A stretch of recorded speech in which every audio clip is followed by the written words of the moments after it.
They claim that our eyes were just either slightly different from what they are. We thought we'd see things that are not normal.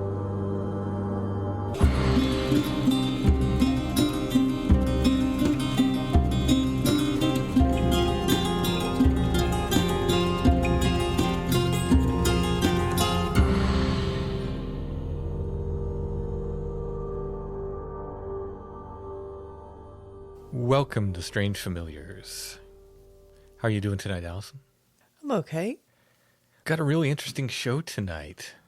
A historical episode, kind of has a bit of a missing 411 vibe, and it's based on a piece of ephemera that we came across by accident.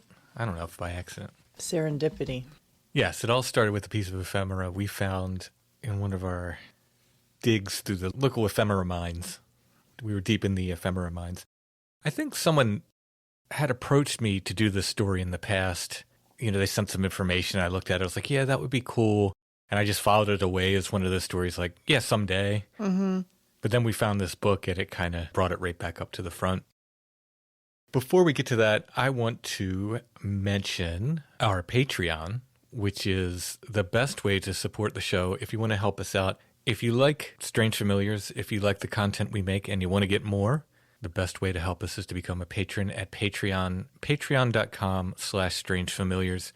We do not one, but 2 full extra episodes of Strange Familiars every month for our patrons.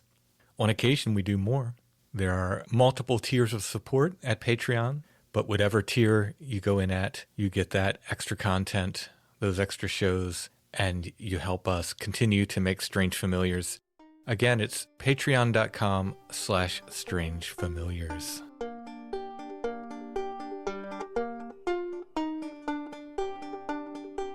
The Lost Brothers of the Alleghenies. So this book was published. When was this book published? 1909 or teens or something. Around the turn of the century. Early 1900s. Very early 1900s. We picked it up because it had an interesting story, and we brought it home, and you started digging into the story even more. It did not go the way I thought it was going to go. It didn't at all. While most of the story takes place in the mid-1800s, it really kind of starts back in the 1700s, the early 1700s, with a man named John Deibert. Well, he was a French immigrant to the United States. They think French.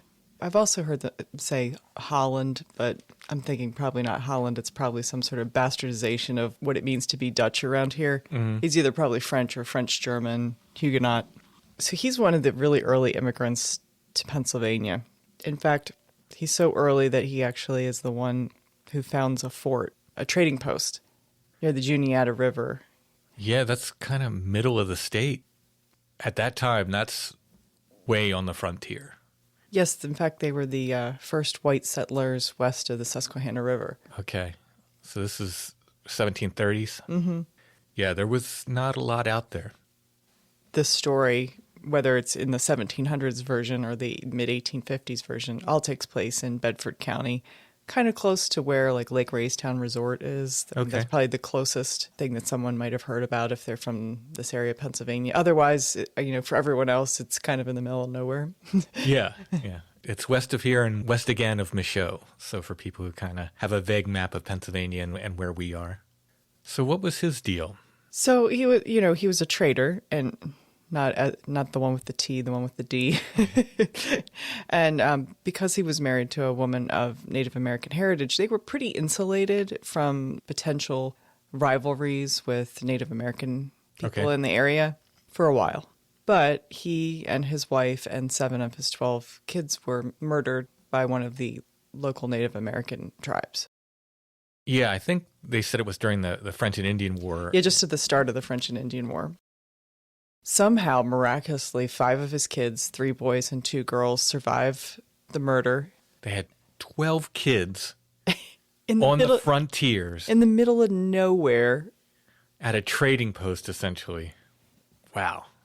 It's right along the Juniata River, so I imagine that a fair amount of people went through there, but I'm talking a fair amount of people for a trading post in the early Americas, not like a fair amount of people generally.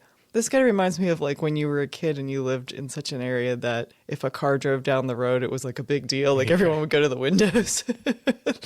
We used to be able to play baseball and football in the road at the farm. I remember we just all day long, we just play in the road. Every now and then a car might come down. You just basically didn't have to worry about it. I bet it was even less so then. Oh, yeah. In the 1700s. In the 1700s in rural Pennsylvania. Yeah. So somehow the kids survive, and I'm unsure of how old they are at the time, but they make it back to Virginia, which is where the family was from originally. One of them even returns later on and then is killed in another massacre. Wow. I would probably stay away. I was going to say, you think they'd take that as a message to stay out of Pennsylvania. Yeah, they didn't. But this family becomes a central portion of the story that we're about to tell, and So John Dibert's descendants become a really central portion of this story. They must be a very unique family, and I don't know if it's some sort of residual luck that gives them these sort of supernatural powers, or the family's always had them, or... Oh, I'm intrigued. I heard supernatural powers.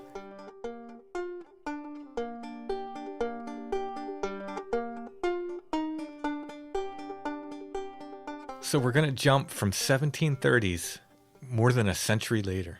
We're going to jump to 1856. So now the former trading post on the Juniata River has been built up to an extent, but it's still a pretty rural area. And this is Pavia, also known as Lovely, Pennsylvania, in Bedford County. It's a nice name. Isn't it? Makes me want to visit to Lovely. It's lovely. On the morning of April 24th, 1856, the second part of our story starts. So the story goes that Samuel Cox heard his dog must have caught something in a tree, and he's thinking, oh, this is a great chance to, I better go. Dinner. Yeah, I better go get dinner. Yeah. So he heads out after what he hears in the tree. Unbeknownst to him, his 5 and 7-year-old son follow him, though he doesn't know it. Mm-hmm. So he starts kind of following sounds and is moving through the forest, and it's taking him longer than just a tree right outside the house kind of thing. He's on the trail. His kids follow him unbeknownst to him, and so when he returns several hours later, his wife says, "Where are the kids?" And he's like, "Well, they weren't with me the whole time." And then they start to panic because they realize that they've been missing for hours now. Not good in 2022, really not good in 1856. Yeah, and they live in an area with lots of waterways. They live on a mountain, and it's late April, but it's late April on a mountain in rural Pennsylvania, which can still be quite snowy. Very cold. Very cold. Yeah. And while these kids, I guess, are probably more competent than 5 and 7-year-olds are today, more worldly wise, I would assume, outside, it's still not a great place for little kids to be. No, 5 and 7 is too young, no matter what era we're talking about.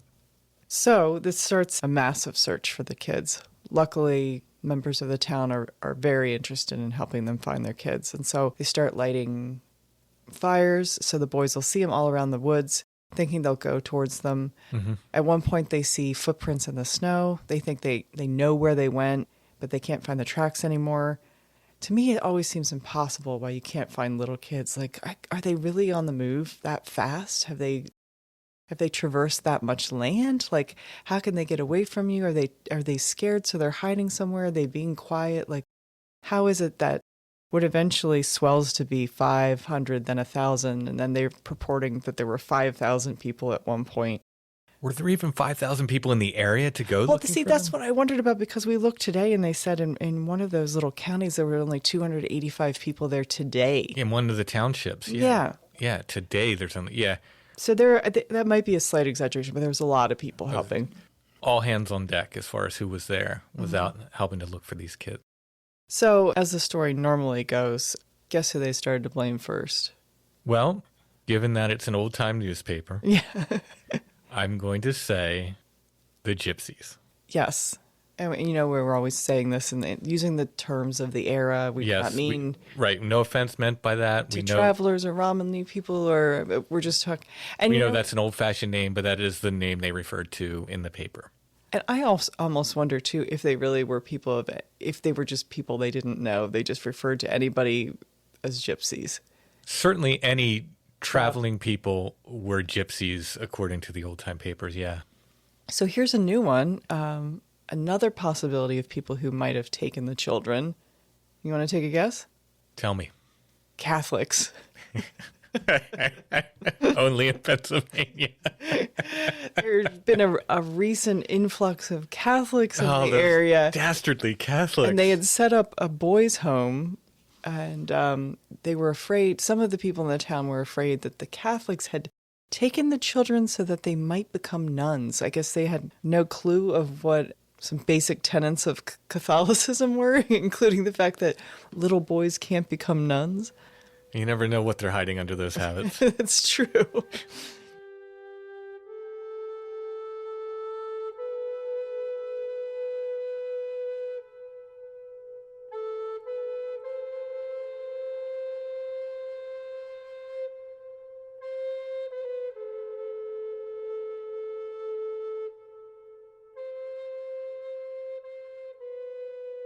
We have an article from the Bedford Inquirer, May 2nd, 1856. Now, there wasn't a newspaper published the day after the kids went missing, so the first time that this newspaper was able to publish something after they went missing is a week into the search. Lost children.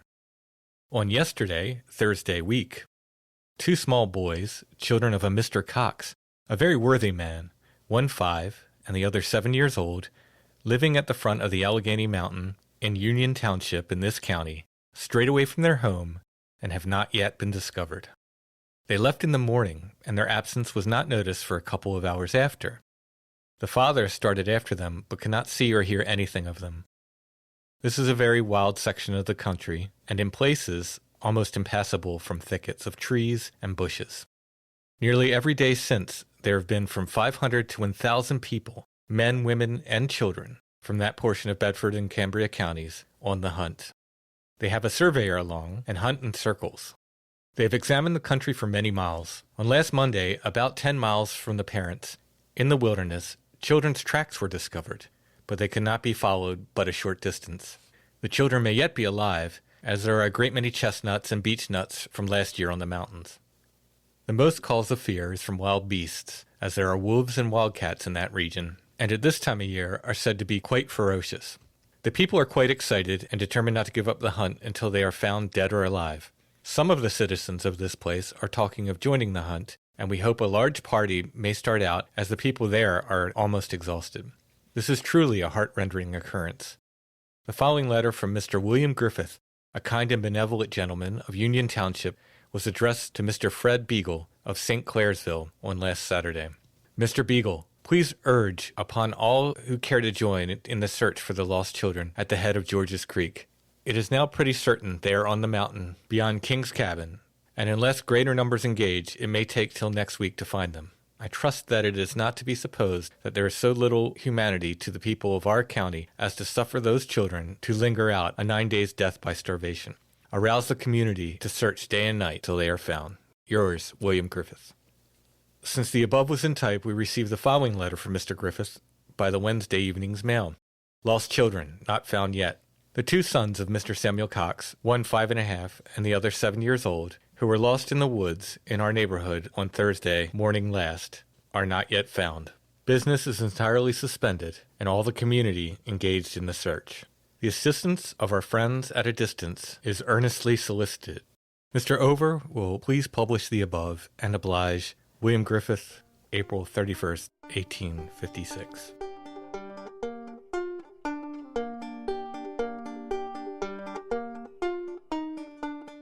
So that brings us to William Griffith.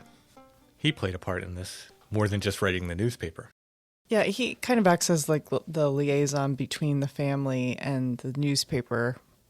He's the one that's sort of imploring everyone to search. In fact, I read articles with people that were searching for a few days and were exhausted and needed to get their own spring crops in the ground for their own kids to potentially be able to eat in a few weeks. And the one man said he went home and thought it over and then thought, what if one of my kids was out there, and went back out and said, we'll just deal with it. Wow. We're going to try to find these kids. So many stories of kids going missing at this time. I guess it's just a time period where people are just not able to watch their children with the sort of eagle-eyed efficiency that we seem to now. They just... I mean, it was a different There wasn't time. there an assumption that anything was going to befall them or that they had the capability to live within the elements, and so they were given more free rein. So things turn, and these sort of newspaper wars start happening.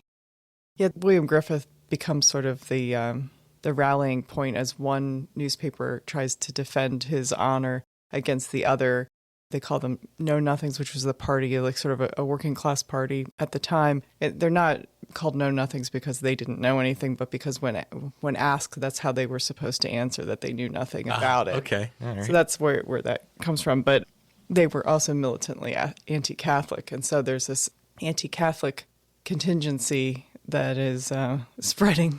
In Pennsylvania? Yeah, it seems odd, right? So that becomes an element of it as well. But also, as is the case usually when children go missing, at some point they decide, or someone decides, to look towards the parents. And so there are some, let's call them eager zealots, I suppose, who actually go in and rip up the floorboards of their house looking to see if maybe the children are underneath. So there's a paper that is run by these Know-Nothings, or somehow... I think that's probably like, you know how even 100 years ago certain papers leaned one way politically or not, and then they use every single episode of anything that comes up to fight with the other paper about how they're actually in the right. And I can't believe that the other editor would possibly print this ridiculous... Yeah, you see that even in the Wildman articles during the Civil War. They'll be like, it's probably... a Democrat, or something, whatever way the paper leans. And so they're holding Griffith in question because he's a Catholic, and he's the one drumming up, getting everyone to try to go look for these kids. They're holding another paper, I guess, or the same one, whatever it is holding the parents in question, saying, maybe they did the kids in. Yeah, and so these vigilantes go to their house. Wow. They tear up the floorboards. They look around, they think they can find the kids. Of course, they don't find anything. So as we move away from Mr. Griffith, I say, remember his name. Yeah, we're going to circle back to him. So the parents bring some other people in, some interesting people as well. So after a week, everyone's pretty desperate. And, this is a lot of times when opportunists arrive. Right. Or, well-meaning folks. It depends on... As the story gets around, and it was probably picked up from other newspapers, few towns over and so forth, and spread around a bit. There's an unnamed African-American man who I suppose, from what I read, was probably a water witch. Okay. He used peach twigs and could find water, and he was pretty confident that using the same techniques he could find the kids. So he's going to use dowsing, essentially, to find them. To try to find the kids. Interesting. That's very interesting. So he sets out and is unable to find them. Okay. Pretty much as soon as he leaves the woods, another woman who sort of claims to be a psychic, who they called an old Somerset County witch. Neither of these people is named in the articles, unfortunately. I'd love to look up more information about them. Yeah, so it's just a man and a woman that both try their best. They basically say that both of them get lost before they're able to even find the kids. They get lost themselves. Yeah. Oh, wow. Now we're working between a week to 10 days after the kids are missing. Everyone's pretty desperate and not overly hopeful at this point. Yeah, the fact that there was still snow on the ground in April, it's too cold at night. I know it's, April, you think spring, but you don't want to be out at night in the mountains without a fire or a good sleeping bag or something to keep you warm. So now we're at 10 days after the kids go missing. And there's a farmer who lives about 12 miles away, and his name is Jacob Dibert. So Deibert sounds like Dibert. Yeah. So he is the grandson or great-grandson of the family that was massacred there 150 years previously. So here we have a connection to those first settlers in the area. And what I would think of as like an incredibly potent emotional area for those things to have happened, particularly in his family. And then the fact that he still lives there. Right. Considering a good portion of his relatives were massacred, and then, they moved to Virginia, so come back, another one is killed. It would make me a little hesitant, I think, to move to that area. So he has a dream, and he's not, a water witch. He doesn't have any particular interest in the supernatural, occult things of any sort. But he has this dream, which sometimes is referred to as a nightmare, and it's so detailed. It talks about him being on a trail, passing a dead deer, and a little shoe, and a stream with a fallen log. And it's so detailed that he tells his wife about it, and he says, I think this is where the boys are. He has no relation to them. He's never met the family. He wasn't on the search. He's heard about it in the papers, but that's his only real connection to it. And he doesn't think too much of it, but then he has a dream the next night. Same dream. Same dream. Passes the dead deer, passes the little shoe, passes the stream with a fallen log bridge, passes a birch tree with roots in a semicircle, and he says, that's where the boys are. So he sees the bodies in the dream? Like he actually sees them? He sees them. Okay. So his wife said because she's from that area, she thinks she knows where he's talking about. It sounds very familiar to her. So she gets her brother-in-law to go along with him to start a search. So his brother-in-law, Harrison Wissong, he's a little bit skeptical. I mean, it does sound like a totally bizarre sort of... As anyone would be at any time. Hey, I dreamed of something. We need to go in the woods and look for what I dreamed about, right? Okay. Yeah, right. That's how you would approach, like, okay, sure, let's go. So, interestingly enough, that ties in with the next patron episode. You guys want to hear that? Anyway, we can continue with this. Sorry. So they take off. They start to see everything that he saw in the dream. First thing they see, dead deer on the track. Mm-hmm. Then they see the little worn shoe. Mm. Then they see the fallen log that acts as a natural bridge to cross what I assume is probably part of the Juniata. Or a feeder creek or something. Yeah, a feeder creek to it. And they see birch up ahead. They are the ones that find the boys. Exactly where he had dreamed them. So, I'm getting chills thinking about it. So, a lot of times I try to put myself in the place of these people, I can't imagine how eerie that feeling must have been as you're walking and you see the dead deer. Mm-hmm. And you know that... And you must get a chill. I'm getting a chill right now just imagining it. And then you see the shoe.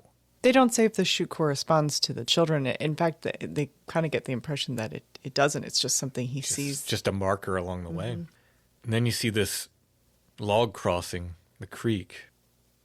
And then you see the birch. And your heart must go to your stomach. Because you want to be wrong. Right? Or you want to find them alive. At this point, it's, close to 2 weeks. Yeah. So he finds them. Yeah. And unfortunately, they're deceased. Right where they were in his dream.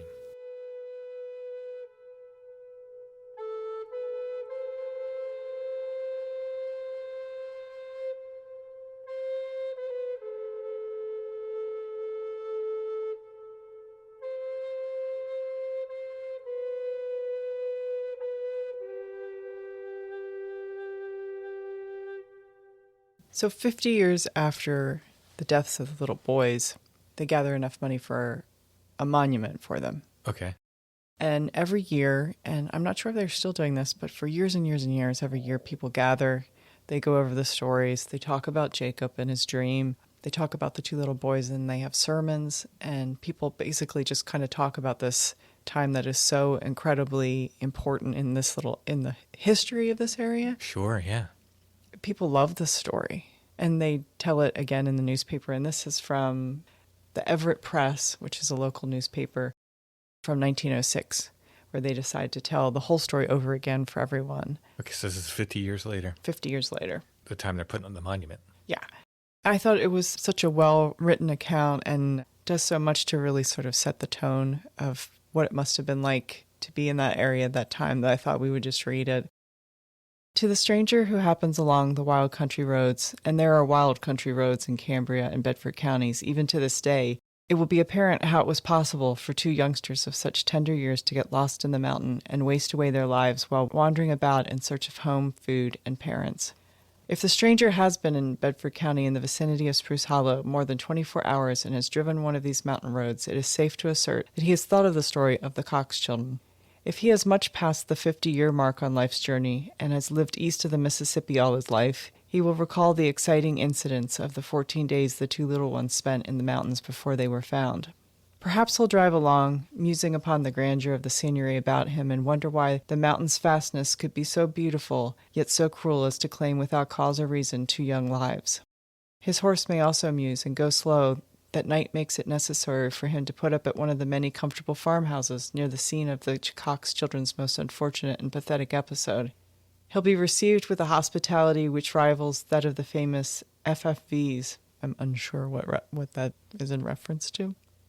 His horse will be put up in a warm and well-built barn. He will be giving a tempting supper of plain and simple foods. After the evening meal, if he'll smoke, he'll be invited to pull his chair up to the kitchen fire, light his pipe, and mingle its fumes with that of the hospitable white-haired host who has just married Martha about the time that the Cox children strayed off into the mountains. He'll be told this story, which is related to all willing listeners who visit these parts. Yet this is a wild old country here, and was still wilder when my father's father came to these parts from the pioneer Dutch settlements of the state about Lancaster. No, I don't just know whatever made him select this barren mountain wilderness as a place to rear his children. Probably the freedom suggested by these wild mountain peaks and thundering streams had captured him, body and soul, about his life in the rather cramped quarters of the fatherland. Whatever that reason was, I know that his sons after him and their sons after them have been wedded to this soil, and methinks sons and sons after us will find Bedford County with its rough and simple life good enough for them and theirs. Yes, I recall the incident of the Cox children quite distinctly. I was a robust boy of 19 who had just assumed the cares of a household. I remember the Coxes. Mr. and Mrs. Samuel Cox had been married in Johnstown a couple years before and had lived there until 2 little sons were born to them. They went out west, I believe, to the state of Indiana in 1851. Things weren't the same there in that low, malaria-breeding country, they soon found out. The 2 youngsters sickened and almost died. The parents lived for those boys alone and hurried back to the life-giving air of the Alleghenies to nurse the youngsters back to health. They took a place over here in Spruce Hollow, which seemed as though nothing but rocks would grow on it. The mountain air did for the boys just what the parents had hoped. They were growing strong and robust and were bright and sharp as crickets. George, aged 7, was the elder. He had dark hair and blue eyes. Joseph, his junior by 2 years, had locks of lighter hair and eyes of gray. Both youngsters, probably on account of their illness in the West, were rather small for their age. They were the most brotherly of brothers, each seeming to delight in each other's company. George always had such care for Joseph that as they went from place to place he led the little fellow by the hand. The Coxes were well thought of over the country, and their 2 little boys were the pets of the community. 24th day of April, 1856 was a Thursday. The dawn of the spring day was unusually gray and chill. I remember how the cold north wind cuts through me, warm, clad as I was when I joined the frenzied party of searchers that day. The Coxes breakfasted together at their usual hour. They were at the table, father, mother, and 2 children, when the family dog began barking over in the woods a little ways. Mr. Cox remarked that the animal had evidently treed a squirrel, and that if he continued barking until breakfast was over, he would go out and bring the chattering mite back for dinner.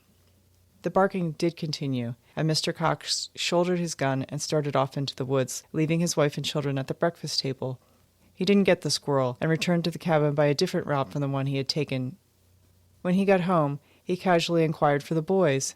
The mother hadn't seen them after they left the breakfast table, and a look about the little clearing around the house soon made it evident that the lads had attempted to follow their father in the mountains after the squirrel. The parents, in the wildest alarm, began a search for their children, taking in as much of the vicinity as they regarded it was possible for the little fellows to have traversed in that short of a time. They found no trace of them, and hurried back home, hoping and praying that George and Joseph had returned during their parents' absence. This hope was soon blasted. They made their loss known to their nearest neighbor. The news spread like wildfire, and while many hastened to the mountain to take up the search, still others hurried up by foot and on horse from farm to farm, enlisting the aid of others. The necessity of immediate action was seen by everyone, and acted upon as quickly as it was seen. Plowmen unhitched their horses in their furrows, merchants closed their stores, mechanics threw down their tools with a common impulse, and with the thought of 2 sweet little children alone upon a cold, rugged mountain with nightfall fast approaching, burning within them, hurried for the vicinity of the Cox home. That first night, fully 200 voices rang out over the woods as beacon sounds to guide the little ones to shelter and safety. All through the dark hours, each minute bringing a more severe blast of cold, the search was kept up, and so thoroughly and systematically was it done that by morning every foot of every plain, hilltop, and ravine had been carefully gone over, but not a trace of the lost children was found. The parents, long since worn out with excitement and grief, had gone home. Continual streams of kind-hearted neighbors poured into their little dwelling to comfort them, but could only look on in silence and weep. Another day came, and the search was continued without success. Night fell again and was turned into day by the many beacon lights which searchers kept going on the hills, but still no success. The parents were heartbroken and had given up all hope of ever seeing their children alive again. News of the Bedford County horror had this time spread itself all over the state, and from every section of the country additional searches were arriving daily. It is said that fully 5,000 people were at one time engaged in the hunt.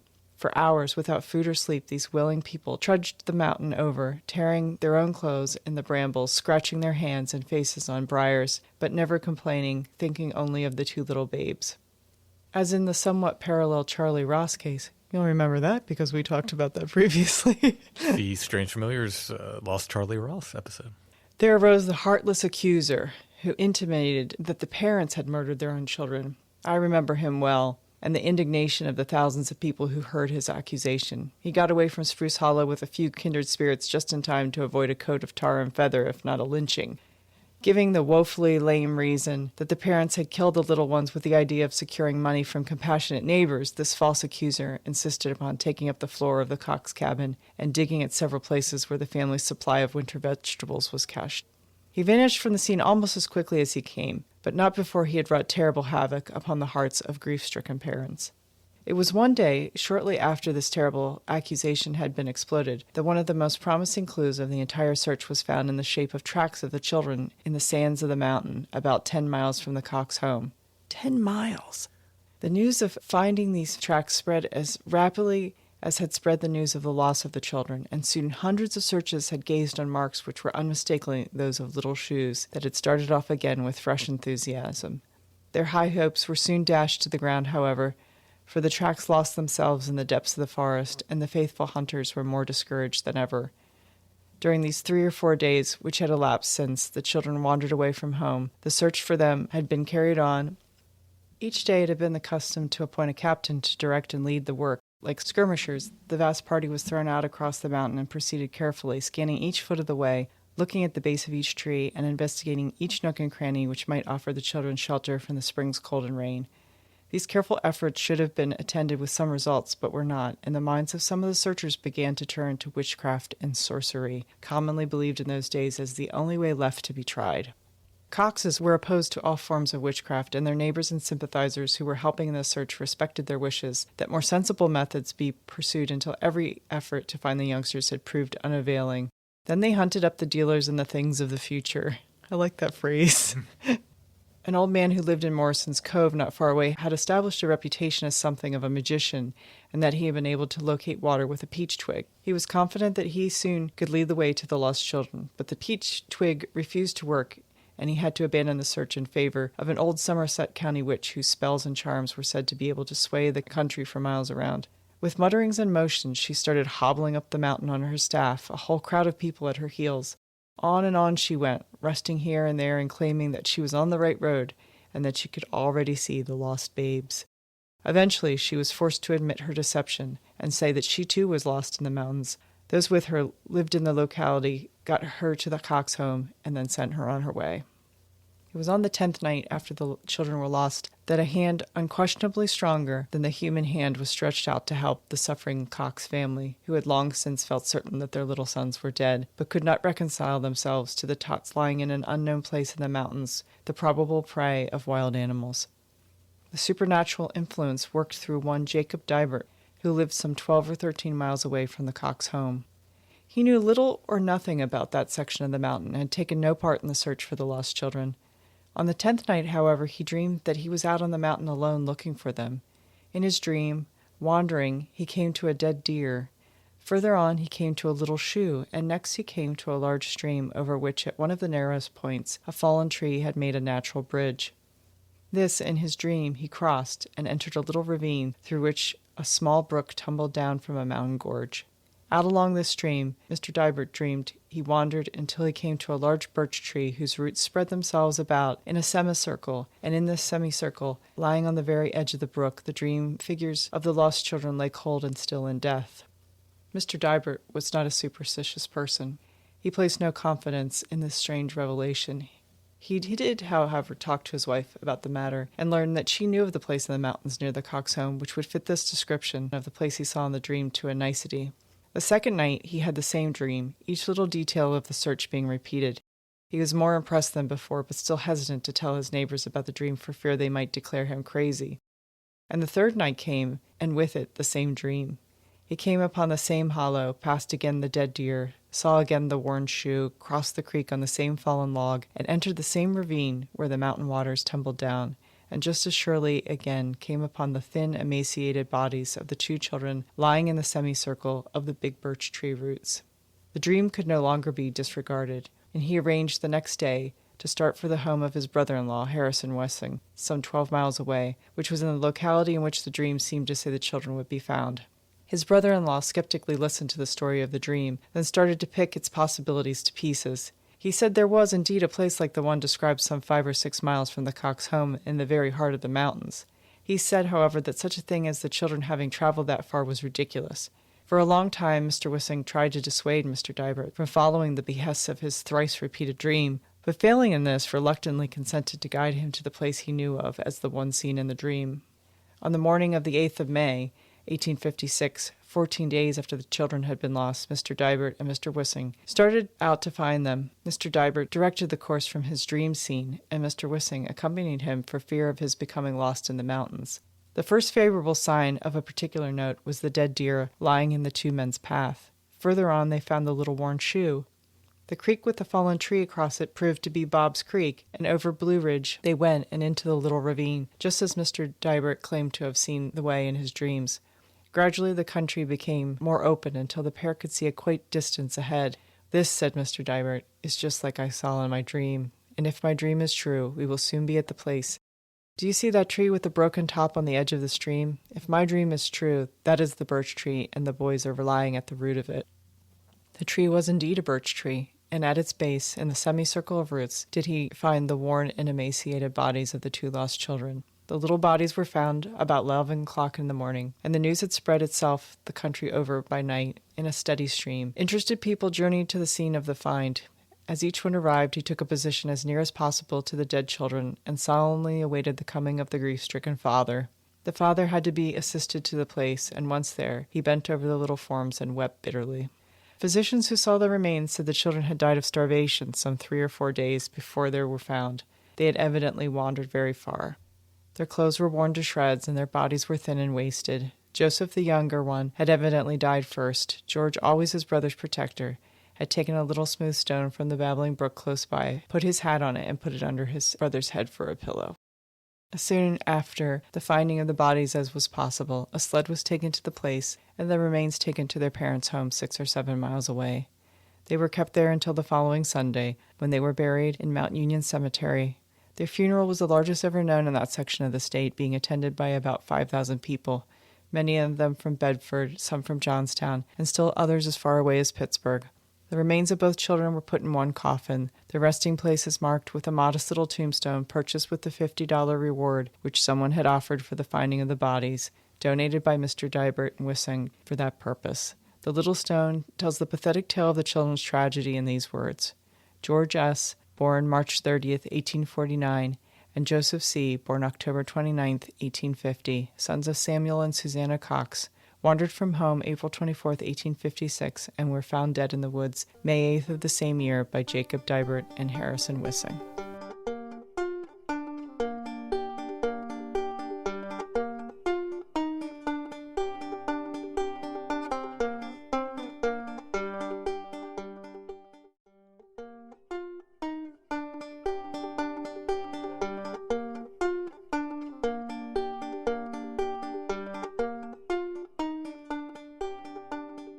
That hit a little harder than I thought it was going to. Wow. Yeah. I know these poor kids have been dead for almost 200 years, and it's like, this is like every time we do one of these shows, I'm like, oh. Yeah. Brutal. Absolutely brutal. So here's one thing we haven't discussed yet, and this is something that I thought immediately upon hearing this story. If I heard this story today, a person has an exact dream. Right. Yeah. So, yeah. I know exactly where you're going. And that's what I thought, too. I was like... Jacob Dibert killed him, right? Yeah, he killed these kids. And then he's trying to be the hero in a sense. But it doesn't seem like that's what happened. I mean, the kids are found and there's no sign of foul play. I mean, this isn't like Jenny Bean where she's found and there's like pretty convincing evidence that there's somebody else involved in something happening here. This truly is the boys just got too far away. And I'd read in some of the other articles that they didn't think that it was possible for them to cross the stream. And so they had focused a huge portion of their energy on just going up and down the one side of the stream. And if they had crossed, they might have been able to find them. But how do you know? How do you think like two little boys are able to travel miles upon miles? And it could be that they traveled a certain amount of miles the first day, and then the second day, they probably lasted a little longer than... Yeah, it sounds like they died of starvation, not of exposure. So, which is miraculous in itself. Yeah. That none of the animals got to him or anything. And I'm sure there is a lot of symbolism in the dream as far as the lone lost shoe, the dead deer, the birch trees. We could probably make a whole other episode just based on that. I'm sure Paulides would have a field day and say this was absolutely a missing 411 case and there was something supernatural. I don't know if he even claims the missing 411 stuff is supernatural, but something intensely mysterious about their disappearance. The mysterious thing here is the dream, not the disappearance of the children. I mean, if you really want to get into like woo-woo, missing 411, Bigfoot territory, the dog was barking at something in the morning. The father went out to find the dog. He got led deeper into the woods. The kids were following after whatever. They go missing. No one can find them despite everybody searching. But, I mean, that's such a stretch. I really think if you're looking for woo in this story, I think it's in the dream. Oh, and it totally and completely shocked me when I realized that that's the only possible explanation is that guy had a totally prophetic dream. How do you mean? Like I just, as soon as I read it, I was like, oh, this guy killed him. And nobody was smart enough to look into this. But he didn't kill them. It doesn't seem that way at all. And the story doesn't end there. That's the other thing. No, that's the thing that it was fascinating to me. So I was reading a lot of the accounts. I like to read historically how these stories that are really important to a particular area take on like slightly different tints as ages go by. And so I was reading some of the articles on the anniversary in the late 1920s, basically right after what happens in our area with the Hex murder. And they kind of weave in talk about hex doctors and superstition and then weave the story back in again. And everyone seems to just be kind of the mind that he really did have a prophetic dream, and he was not someone who was particularly like a hex doctor or had what he thought of as supernatural powers. But apparently there's something in the blood. Yeah. Because in one of these articles they talk about how this was not the only incident of a family member having a dream that saved someone. So Jacob Dibert is drafted into the Civil War. And he dies. He dies in an area called Point of Rocks, Virginia, probably of dysentery. I was able to find some pictures of him through his Fold 3 records. He and his wife end up having quite a few children, as the people did previously in his family. He has 5 sons, and his oldest son was named Isaac. So I happened to be reading this article about the anniversary of the death of the little boys, and it says, no less remarkable is the story of a similar occurrence in the same region in 1887. This time, the lost wanderer was a young girl named Sydney. The hero was Isaac Deibert, son of Jacob. One day in September of the year mentioned, Sydney became lost after she started out along the mountain paths to meet her brother, who was walking home from the railroad station at Portage. Searching parties went out again, but had no success until 5 days later when Isaac Deibert, after a dream, led them to a swamp at the head of Bob's Creek. This is his son.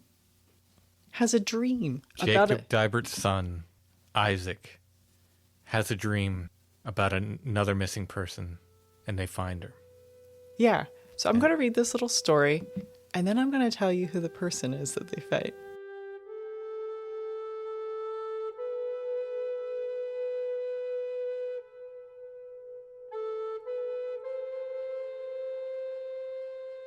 This is actually in the Philadelphia Times. It's from the 26th of September, 1886. So this is a full 30 years after the little boys go missing. Okay. And I'm not, if I might be saying this wrong. My guess is it's Pavia, but maybe it's Pavia. I'm not sure. The town in Bedford County. Bedford County lady alone in a forest for 2 nights. Pavia is a village lying 3 miles from the foot of the Allegheny Mountains in the northwestern corner of Bedford County. It's just 4 miles from Blair County line and the same distance from the Cambria County line. In Pavia lives Miss Sidney Griffith, a lady about 35 years of age. She keeps a store there and for a number of years was postmistress. She's bright and intelligent and is greatly esteemed by all who know her. On Sunday morning of last week, Mr. L.E. Griffith, her brother with whom she lives, took her in his conveyance to the home of her father, Mr. William Griffith. The latter lives near Portage, in Cambria County. Miss Griffith made the trip because her father was ill and she wished to see him. Her brother drove back to his home the same day and promised to return for his sister on the following Tuesday. But he was late in starting on Tuesday, and Miss Griffith, becoming impatient, decided to set out on foot. If she had followed the public road, she would have met her brother. But when she reached a lumber road which leads from the main highway up the mountain, she determined to take it and thus save a few miles of walking, the distance from her father's to Pavia being 11 miles. She accordingly took this road and plunged into the forest. The road is one that is scarcely ever used, and Miss Griffith found many obstructions in her path. Presently she encountered a barricade of fallen trees which stopped further progress in that direction, and to the left opened a rough road which had probably been cleared by wood choppers and bark peelers. She followed it, believing that it would lead her back into the road which she had just abandoned. She kept on the way until she had penetrated the heart of the cedar swamp, and then she suddenly discovered that she had lost the road. She became bewildered, and every attempt to find the path only brought her despair and deeper into the wilderness. Above her rose the giant cedars, some of them 150 feet in height, while in this dreadful swamp the underbrush is so thick that the 2 persons 10 feet apart cannot recognize each other. Scarcely a ray of sunshine finds its way to the sod. No spot on the whole range of mountains is wilder. Miss Griffith soon became aware of the fact that she was lost. She knew not whether to turn, but she felt pretty certain that the roads were not very far away and hoped that she might be able to hear her brother as he drove through the forest. So she sat down to wait. The morning passed and the afternoon was half spent, but no sound given forth by human being broke the awful stillness. Then she resolved to make another attempt to escape. She struggled through the bushes and finally was gladdened to find a stream of water. This certainly was diverted to man's use and led to habitation. With revived spirits, she followed it, only to meet with disappointment. The stream emptied into the bowels of the earth, and sadly she returned to her post and resumed her weary waiting. The sun went down, and the shadows of night fell. She made a bed of leaves and prepared to sleep. But what if a cold, slimy snake should be attracted to her warmth and insist upon keeping her company? Or perhaps some fierce beast, for an evening stroll, might discover her and come to the conclusion that she would not be a hard lunch to take. Neither of these terrible things happened, however, and Miss Griffith was able to secure several hours of repose. On Wednesday she gathered some bark and boughs and built a rude hut, in which she took shelter from the rain which had set in. The day passed, and brought no sight nor sound of living creature. The night was spent as before, and the unfortunate woman awoke on Thursday morning with a feeling of despair in her heart. Suddenly she sprang to her feet. She heard a shout. Silence followed. Could she have been deceived? No, the shout was repeated. She answered it and rushed in the direction from which it proceeded. It was not long until rescue and rescuers were clasping hands and making merry over the happy deliverance. Does it mention the dream in that? Or? It doesn't mention the dream there, but it's mentioned previously that he saw her in his dream standing there. So it said she was visiting her father, William Griffith. Am I to assume it's the same William Griffith? It is absolutely the same William Griffith who had spearheaded the efforts for people to get out to look for the little boys. So William Griffith spearheads the efforts to find the Cox children. Jacob Dibert has this dream and ends up finding their bodies. 30 years later. Jacob Dibert's son, Isaac, has a dream of where to find the missing Sidney Griffith, who was the daughter of William Griffith. Yeah, and I checked the dates. He died a week later, so that would have been the last time she saw him. Saw her father. Amazing. Yeah. Amazing. So once again, if you're looking for woo in this, it's not this quote-unquote missing 411 story. It's these dreams. Yeah. It's these dreams these people are having. But wait, there's more. That's not the end of the story.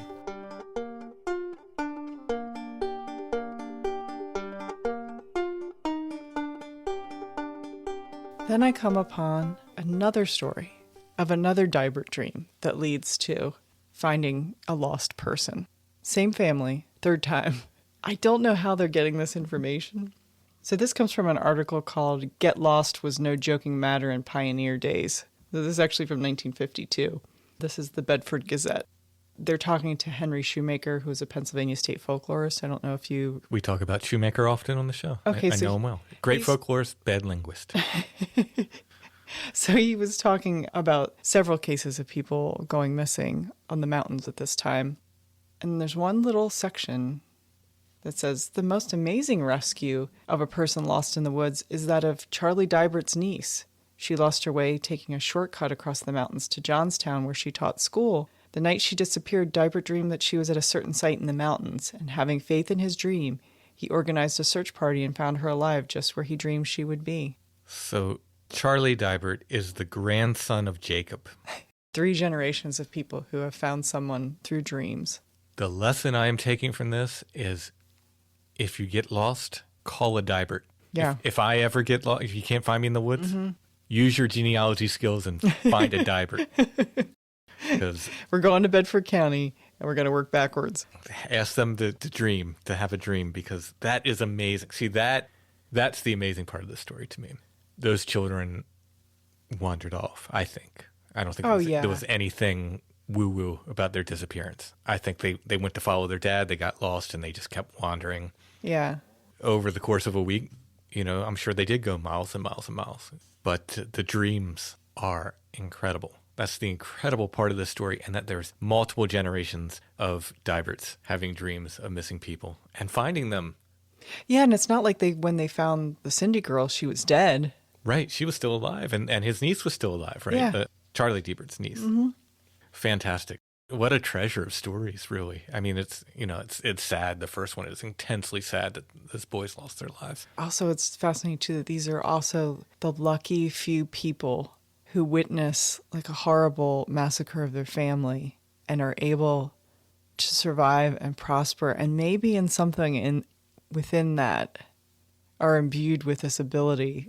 I mean, you wonder about their connection to the land. Do they have like a hypersensitivity to this land? Yeah. Are they just deeply connected to this land?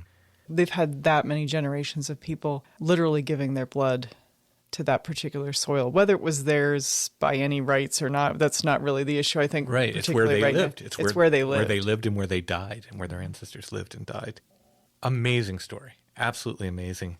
There's a song by Alison Krauss that she does called Jacob's Dream. I haven't listened to it because sometimes music can kind of do me in a way that literature doesn't necessarily. I don't think I could listen to it without probably bawling the whole time. So we will have to visit this monument that's out there. Yeah, and I love reading all the stories year after year of how everyone comes together in this area. They have sermons there, and they would talk over the story, and it really became almost like a holiday. Yeah, well, I mean, it's like an important marker. Day. Yeah, it's an important marker for the community. Absolutely. What an amazing story. There are very rare times when everyone is involved in a very altruistic way anymore in one event. For the listener, this story has exploded out of a book that's a super thin little volume. It's, say, 24 pages, this little book, The Lost Brothers of the Alleghenies, that started this research. Yeah, that's written by a reverend who eventually, I think, lived in Mount Joy, Lancaster County. But he grew up in this area. And this is sort of his recollections because it might be the same person that's actually mentioned in that newspaper article that I read from, the long one. This is how these stories for Strange Familiars develop. It starts with this little piece of ephemera we found, like I said, in one of our local ephemera mines. Found it recently. I picked it up and I showed it to you, and you were like, oh, yeah, get that. That's a story for the show. And we didn't know if we just end up reading this little book and that would have been a little segment. We didn't know what it would turn into. It would be interesting enough if it was just Jacob's dream. Right. And there's everyone in the family seems to be saving people. But Allison starts the research and she said, every 10 minutes she's coming to me when she's doing the research. She's like, there's more to it. There's more to it. There's more to it. And even just the connection between his son finding the girl who's the daughter of the man who spearheaded the... Yeah, that is so incredible. So I love the way these stories develop for Strange Familiars, and I would not be surprised if at some point in the future we find another story that ties back into this or into some of the people in this story, honestly. Yeah, and I thought it was also interesting in the articles that they talk about Charlie Ross and that there's sort of like a general knowledge of these famous cases of children who have gone missing. It didn't just start with Lindbergh. Right, yeah. I was told that. Like that whole thing it started way before then. Yeah, there are a lot of people gone missing.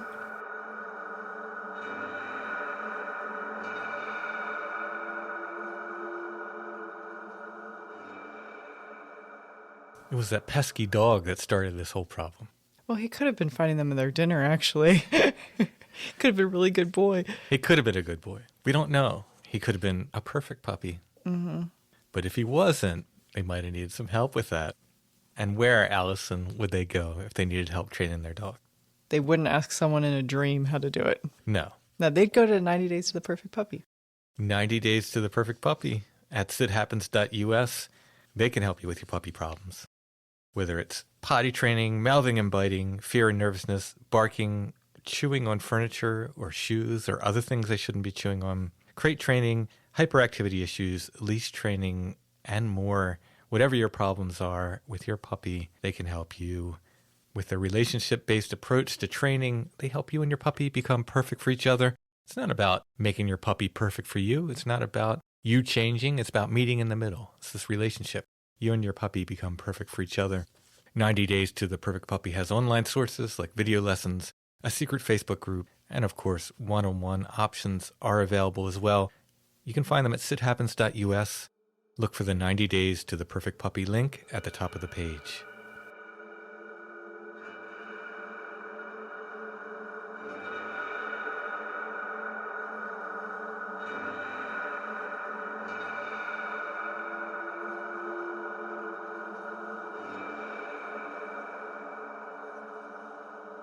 Before we get to our Curiosity of the Week, I would like to thank Ando B for the PayPal donation. Thank you very much. Thank you for your help in making Strange Familiars.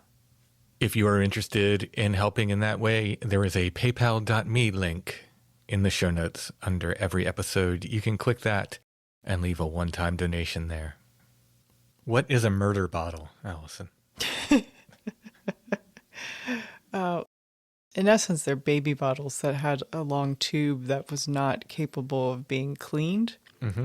So imagine like a typical bottle of today, a baby bottle of today. Imagine it glass for the time period. And then imagine like a thin rubber tube that leads to like a nipple end of it. Okay. But in the same way that it's very difficult to clean straws, it was very difficult to clean that area out. And there was no way to get it entirely clean. And so babies often developed bacterial infections from that would kill them, and then they eventually just became known as murder bottles. Murder bottles. Wow. So if you see these glass bottles in pictures that have kind of a long tube that leads to almost like it's like a little pacifier or nipple on the end of a bottle, it'll kill them. And they became known as murder bottles. Yeah. So. Wow. Grim. Yeah. Grim. I mean, that's really, like, there's so many things to kill children at the turn of the century. You'd be lucky if you died from Are these twins? It looks like they're twins. And they're sharing well, the one has the murder bottle, but presumably they share the murder bottle. Oh, of course they do. They're twins, yeah. 1907, I'm guessing. It looks about that time, actually, yeah. I'm getting better. Yeah, early 1900s. I'm getting better. It's two children, infants, sitting in a chair, and one of them is holding a murder bottle. I don't know what happened to that kid. He could have been one of the few people whose mom was able to get something down in there and clean that out. Yeah, maybe he fought off the infection. Yeah. You weren't guaranteed to die Yeah. from the murder bottle. Yeah, you see people all the time when we're doing research that somehow live to be 100 without ever having to take penicillin for any reason, to ever have an appendectomy, never need to have a bone set. I'm thinking this kid sucked on the murder bottle. His mom like dumped Cop's baby friend down his throat to help him sleep. I think this kid made it. And his brother. They both made it. I'm assuming that they're boys. Are they Yeah, boys? they do look like boys. You know how you can tell the difference in older pictures? I don't know, because I know you said they're breeched and unbreeched, so like even boys wear dresses. Yes, but it's the hair Oh. where it's parted. Oh, is where really? Generally speaking. I mean, these are not like 100% rules, but Right. Oh, I recognize the photographer. It's a York photographer. it is. Budorf. I think it's Budorf or Budorf. Budorf. It's fun to say either way. Well, this will be the curiosity of the week. Ye old murder bottle. I hope it's not in too bad of a taste. I think these kids made it. Yeah. I I have faith in these two little boys. Yes. So if you go to the show notes under this episode, you'll see a image of this photograph. If you click on that, it'll take you to our Etsy shop where you can purchase this. And we do have a few other curiosities of the week. Speaking of photos, you're adding more photos every day to our antique photo section. Yeah, I used to have my own section, but now I just thought let's combine it, make it easy. Then people might have access to it when they wouldn't otherwise. So Let people click one link. They go to our Etsy. They can get photographs. They can get strange familiar stuff, etc. Our Etsy shop name is Lost Grave, but if you type in strange familiars, our stuff should come up. Also on Etsy is The Witch Cloud, Strange Familiars episode 300. We're coming up to it, but it's still available. You can get that on Etsy or the Stone Breath Bandcamp. When you buy it on Etsy, you get the hardcover book, you get the patch, you get the sticker that comes with it, and you get a download code. You can enter that download code and you get a free download. and it's much longer than a regular episode, right? Oh, yeah, I think it's, again, I keep forgetting to actually go back and add up and make sure I did my edition correct as far as the time, but I think it's over 3 hours of audio. So it's like a full audio book, but it's not a normal audio book. If I talk about a sound we heard, I try to clip the sound in if it came up on the recording. If I have an interview, I don't just read the text of the interview. I clip the interview in so you actually hear the people being interviewed. And then we did a bonus podcast with Soraya, and then you get some music from Black Happy Day. That's The Witch Cloud, episode 300. We're coming up on it. People have heard it already because we released it early. You can get it at our Etsy shop. Also at our Etsy shop is Department of Truth, number 15, for which I did an exclusive variant cover. You can get that from our Etsy shop, or you can get it from Riverbend Comics. Again, doesn't matter to us where you get it. We're in it together with Riverbend. Buy it from either one of us. Heck, buy it from both of us. However you want to do it. Buy early and often. I also added new prints to the Etsy shop. We have prints of the Mothman image from the cover of Department of Truth that I did, and the Hans Trapp image I did for that episode, but it's been colorized. Of course, we have Strange Familiars t-shirts there, Strange Familiars stickers, and much more. Some people were asking about the long sleeve shirts because I mentioned it. People said, did I miss them? No. We're still working on the design. As soon as we get the design set, we will put up a pre-order link. You probably won't be able to pre-order through Etsy. You'll have to pre-order direct from us, but we'll put a link up on our website. We'll announce it in the Strange Familiars Gathering group on Facebook. We'll announce it on the show. You won't miss it, I promise. But you probably do want to pre-order that to make sure you get one and get the size you want. And we'll have all the options and stuff available. Once we get the design set, we'll figure it out. As I was saying before, make sure to check out the patron show coming up. It's the continuation of We're Not Real. Remember that episode of Chad and I, the on-site episode where we went to Cador State Park and then Chad had the dream. We went back to the location of his dream and found something pretty interesting there. So you don't want to miss that. That'll be the first patron episode for January. It should be coming up really soon. So did the Deiberts help you get back out of the woods when you're If I get lost in Cador State Park, I've got real problems. I shouldn't be getting lost there. It's pretty easy to get in and out of that place, which makes it even more interesting that when woo stuff happens there, it's kind of like Site 7. You're not deep in the wilderness there. Check that out for patrons. Remember, that's patreon.com/strangefamiliars. All right. Thanks for listening, everybody. We will be back soon with more Strange Familiars.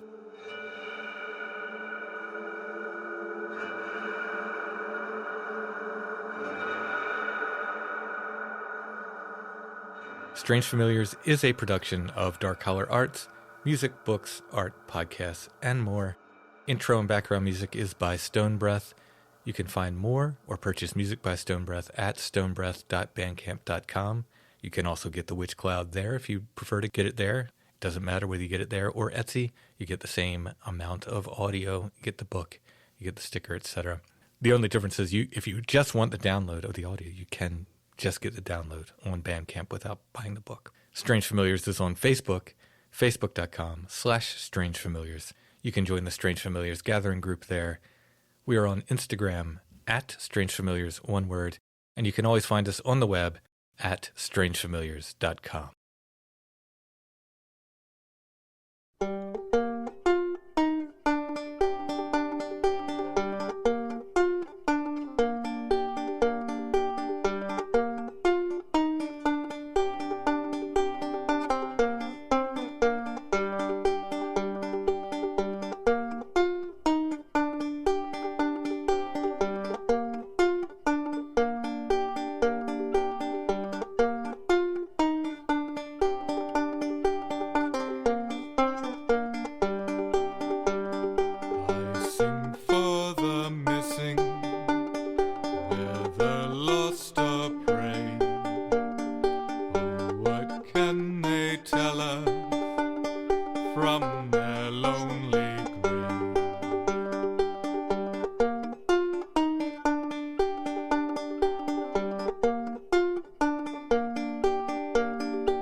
In my heart and